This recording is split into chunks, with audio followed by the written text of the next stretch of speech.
E aí, pessoal, beleza? Galerinha do primeiro ano, mais uma vez aqui, professor Danilo Hermida. E dando sequência, pessoal, à nossa aula sobre o relato pessoal, tá? A gente vai estar, como prometido, eu estou utilizando aqui a nossa plataforma, né?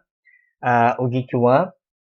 E essas informações que nós vimos aqui, tá? Deixa eu só voltar aqui para vocês, para compreender. Nós temos... Opa! Deixa eu voltar aqui assim. Vocês têm essas características aqui do relato pessoal, né, que nós já vimos. O que é um relato pessoal, pertence à ordem do relatar, possui uma narrativa, possui narratividade, pois apresenta os elementos que constituem a narrativa, personagem, narrador, sequência de acontecimentos. Então, essas informações, né, nós vimos lá na nossa primeira aula, né? Vemos aqui bem descrito, né? Bem minucioso ali as informações da nossa primeira aula. E no nosso portal aqui no Geek One, nós estaremos lendo um relato, tá? Para que vocês, como prometido, vejam aí a linguagem desse relato pessoal. Como eu tinha falado para vocês, essa aula seria para ler o relato, para que vocês tenham uma ideia aí das informações desse relato, e também as características, tá? E o passo a passo de como fazer esse relato pessoal. Tranquilão? Beleza? Então, olha só, pessoal. Leia o texto a seguir e responda as questões. Lembrando que nós estamos aqui, claro, né, no nosso segundo trimestre, tá? Primeiro trimestre já passou e o segundo trimestre aqui sobre o relato pessoal. Tranquilo? Belezinha? Então, olha só. O texto, o relato pessoal é minha primeira professora, tá? Então, vamos ler aqui para você ir se familiarizando com a linguagem do relato. A primeira presença em meu aprendizado escolar que me causou impacto, e causa até hoje, foi uma jovem professorinha.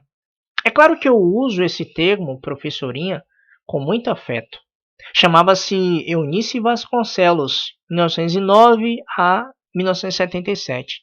E foi com ela que eu aprendi a fazer o que ela chamava de sentenças. Então perceba que ele está aí trazendo a memória, né? Já que é memorização, algo aí da infância dele, né? Da escola. Olha aí a primeira pessoa. Eu já sabia ler e escrever quando cheguei à escolinha particular de Eunice, aos 6 anos. Era, portanto, a década de 20. Eu havia sido alfabetizado em casa por minha mãe e meu pai, durante uma infância marcada por dificuldades financeiras, mas também por muita harmonia familiar. Minha alfabetização não me foi nada enfadonha, porque partiu de palavras e frases ligadas à minha experiência, escritas com gravetos no chão, de terra no quintal. Então, galera, perceba, Paulo Freire ele está descrevendo nesse relato e olha as nuances, as minúcias que ele está utilizando, né? Falando da mãe, falando do pai, da infância que foi marcada por dificuldades, tá vendo? Tudo isso você pode também trazer no seu relato pessoal, tá? Não houve ruptura alguma entre o novo mundo, que era a escolinha de Eunice, e o mundo das minhas primeiras experiências. O de minha velha casa do Recife, onde nasci, com suas salas, olha só, seu terraço, seu quintal cheio de árvores frondosas. Percebe os detalhes? A minha alegria de viver, que me marca até hoje, se transferia de casa para escola, ainda que cada uma tivesse suas características especiais. Isso porque a escola de Eunice não me amedrontava, não tolhia a minha curiosidade. Quando Eunice me ensinou, era uma meninota, uma jovenzinha, né? Essa Eunice era bem pequena. Uma jovenzinha de seus 16, 17 anos. Sem que eu ainda percebesse, ela me fez o primeiro chamamento com relação a uma indiscutível amorosidade que eu tenho hoje. Percebe, galera? Ele está utilizando aí as emoções para trazer um chamamento. Ele está prendendo a atenção do leitor, né, trazendo também à memória sua amorosidade, sua afetividade, sua relação de ligação, de amor para com a professora, né? Amorosidade que eu tenho até hoje. E desde há muito tempo pelos problemas da linguagem e particularmente os da linguagem brasileira, a chamada língua portuguesa no Brasil. Ela com certeza não me disse, mas é como se tivesse dito a mim, ainda criança pequena, né? Paulo, repara bem como é bonita a maneira que a gente tem de falar. É como se ela me tivesse chamado. Eu me entregava com prazer à tarefa de formar sentenças. Era assim que ela costumava dizer. Eunice me pedia que colocasse numa folha de papel tantas palavras quantas eu conhecesse. Eu ia dando forma às sentenças com essas palavras que eu escolhia e escrevia. Então Eunice debatia comigo o sentido, a significação de cada uma. Fui criando naturalmente uma intimidade e um gosto com as ocorrências da língua, os verbos, seus modos, seus tempos. A professorinha só intervinha quando eu me via em dificuldade, mas nunca teve a preocupação de me fazer decorar regras gramaticais.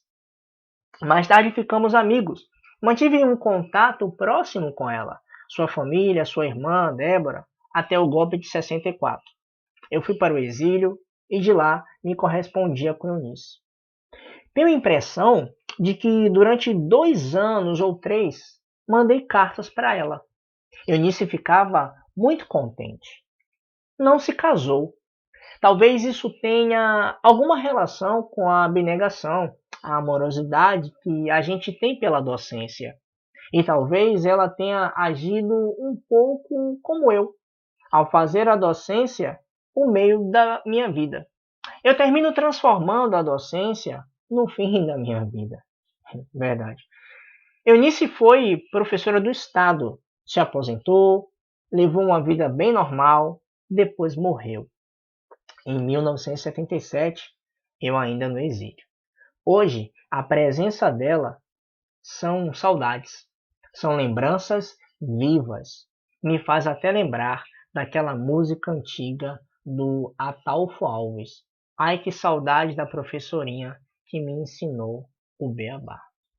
Perfeito, né, galera? Então, Paulo Freire, minha primeira professora, Nova Escola, São Paulo, dezembro de 94. Então, esse exemplo que eu trouxe para vocês aqui, tá? É um exemplo bem claro, bem, né, coerente, coeso de um relato pessoal, onde Paulo Freire aí descreve, né, e traz algumas minúcias daquilo que ele viveu. É a sua experiência de vida quando ele era uma criança, quando ele estava aprendendo ali, né, as primeiras letras, apesar de já ter sido alfabetizado, né, em sua casa, mas ele traz ali alguns detalhes que foram importantes para a vida dele e que a sua professora Eunice Vasconcelos, né, que ensinou para ele e ele levou para a sua vida. Muito legal, né? Essas atividades aqui, pessoal, ó, a questão 1, 2, 3, 4, 5 e também essas questões da página 3, vocês podem responder, tá? Vocês podem responder no próprio Geek, tá? A nível de conhecimento. E também eu vou passar para vocês no slide que a gente vai ver agora uma proposta de relato pessoal. Mas antes disso, como eu falei para vocês, eu passarei as dicas, algumas informações que são importantes aí para ressaltar ainda mais o relato pessoal, beleza? Então, olha só, pessoal, características, né, do relato pessoal. Seguinte, nós vimos aí, pessoal, então que os textos, né, que você criará no relato pessoal, ele vai ser feito em primeira pessoa, tá? Verbos no presente e em grande parte no pretérito, né, que é o passado. Esse relato que você fará, ele vai ter um caráter subjetivo, tá? Experiências pessoais, e nesse tipo de texto podemos sentir as emoções e sentimentos expressos pelo narrador. Então é isso que você vai fazer, tá? Esse texto ele é narrado em primeira pessoa, ele tem verbo no passado, o caráter subjetivo, experiências pessoais, e é nesse texto aí que você percebeu ali Paulo Freire, né, utilizando as emoções, os sentimentos expressos ali por ele próprio, tá? Por ele mesmo ali no texto falando sobre a sua professora, certo? O relato pessoal ele pode ser descrito com a descrição do local, personagens e objetos. É o que nós vimos ali também. Por isso que eu deixei, galera, bem nítido para vocês, né? A leitura primeiro do relato, para que aí a gente pudesse analisar as características, né? E nesse relato escrito, diferente do oral, né, a linguagem formal é utilizada seguindo as normas da língua, como nós vimos ali a escrita perfeita, concordâncias, pontuação, ortografia, dentre outras características. Beleza? É importante frisar isso também, tá? Então, essa é a estrutura do relato pessoal, certo? A primeira coisa que nós precisamos analisar, pessoal, voltando aqui um pouco, é o seguinte, né? Ainda que você não tenha, ainda que você não tenha uma estrutura fixa, tá? Para produzir o relato, não tem uma estrutura fixa, é essencial você ficar atento a alguns pontos que a gente já tinha falado, que vocês, já viram até no Fundamental 2, tá? Então, esses pontos essenciais são aquelas perguntinhas, tá? Por exemplo, no seu relato, claro, se é no seu relato, é você que vai fazer, mas veja bem, quem, né? Quem foi que produziu esse relato, tá? O que você vai narrar? Em que tempo, quando foi que aconteceu essa situação que você vai narrar? Quando e onde? Onde foi que ocorreu essa sua narrativa, esse seu relato pessoal? De que maneira aconteceu, né? Que é o como. Como foi que aconteceu essa situação aí com você? Tá? E por quê? Qual foi a causa? Né? Ah lá, professor Girafales, qual foi a causa, o motivo, a razão, a circunstância que fez você lembrar desse relato para trazer essas informações para a gente? Tá? Então, lembre disso. E aí nós temos o título, tema, introdução, contexto, personagens e desfecho. Então, se eu fosse dar alguns detalhes para você aí, a gente poderia dizer o seguinte, ó, não se apegue ao título, tá? Você pode colocar, mas ele não é necessário em todos os relatos. Você pode trazer um título para chamar a minha atenção, chamar a atenção do examinador, tá? Há alguns indicados, né, com a referência e tal, mas o título ele fica a seu critério, né? Não é necessário colocar um título em todos os relatos. Tema, tá? É importante você delimitar o tema, né? O assunto que você vai abordar nesse relato, né? Seja lá um evento que ocorreu em uma fase da sua vida, pode ser um sonho, um objetivo, uma conquista, uma superação, até mesmo uma história triste, né? Se você quiser falar de um término de relacionamento, enfim, né? O tema também é delimitado por você. Aí é importante você colocar, né? Trazer um tema aí para o seu relato pessoal. A introdução você bem conhece, né? Você vai colocar um trecho que aparece suas primeiras impressões, suas primeiras ideias do que você vai relatar. E é nessa parte aí, galera, da introdução, lembre disso, tá? É importante que nessa parte aí você já pode colocar o local, o tempo, os personagens que fazem parte da narrativa. Porque se você reparar, né, se nós formos lá para o relato, né, você vai ver que o Paulo Freire ele já começa a falar aqui, né, chamar Eunice, a professora dele, né, ele fala o ano que ela nasceu, Ele fala também que foi na década de 1920, tá? Ele aos 6 anos, ó. Era a década aqui. Eu já sabia ler e escrever, ele está detalhando. Então ele fala o local, né? Ele fala professor, o nome da professora, enfim. É importante você frisar isso aí também, certo? O contexto, tá? É onde se passa o relato, né? Que será narrado. Então você tem que ficar aí nesse contexto que você vai ficar ligado com relação à utilização dos tempos verbais, tá? No presente e no passado. E ainda o espaço, né? Onde ocorreram os fatos. Porque repare que ele disse que foi alfabetizado em casa, mas ele aprimora, ele traz mais, ele ganha mais informações em sala de aula com a Eunice, com a sua professora, tá? Personagens, todo o relato aí você tem que colocar você, né? Que o relato é seu, mais alguns personagens, né? E envolver essas personagens também. Você tem que analisar de que maneira você vai mencionar essas personagens no texto, tá? Porque elas podem ser relevantes e podem não ser relevantes. Elas podem até ser figurantes ali, né? Coadjuvantes que a gente chama. Então você tem que observar no seu relato quais são as pessoas envolvidas, tá? E de que maneira você vai envolver essas personagens no texto, tá? E o desfecho, após apresentar o quê? A sequência dos fatos, né?